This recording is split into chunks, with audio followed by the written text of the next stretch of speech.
For over a decade, Australia has been at war. Not with terrorism, not with drugs, not with Christmas, but with the Gay and Lesbian Kingdom of the Coral Sea Islands.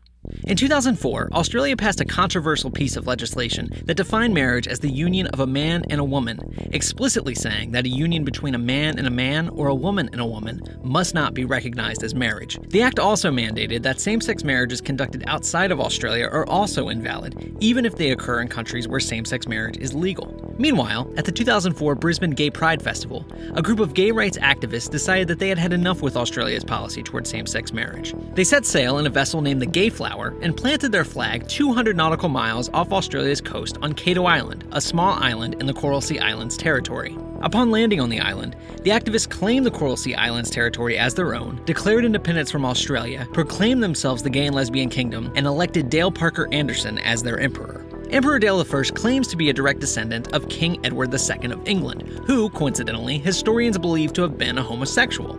Also, this makes Emperor Dale a distant relative of all the major royal houses of Europe.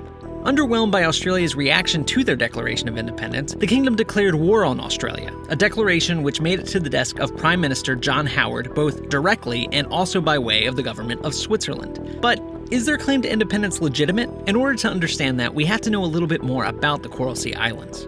The Coral Sea Island Territory is recognized as an external overseas territory of Australia by the Australian government and all the governments of UN member nations. Under United Nations and international law, overseas territories of all governments have the legal right to self-government and self-determination if they are to become oppressed. Given that law, it would appear that the 30-plus islands that make up the Coral Sea Islands territory possess the right to self-government. However, when I say island, I'm not exactly talking about Puerto Rico. I'm talking about tiny, uninhabited specks of sand in the middle of the Great Barrier Reef.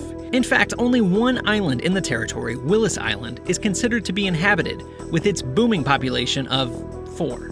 Even Cato Island, home of the Gay and Lesbian Kingdom, cannot claim to be populated. As a result, the Gay and Lesbian Kingdom has instead served as a symbol of the gay rights movement for over a decade. In that time, they've also generated some revenue, selling their very own commemorative postage stamps.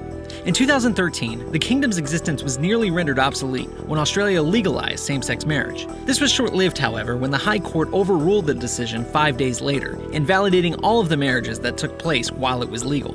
Today, same-sex marriage continues to be a contentious topic in Australian politics, but as long as same-sex marriage is not recognized in Australia, you can be assured that the Gay and Lesbian Kingdom of the Coral Sea Islands will be at war with Australia.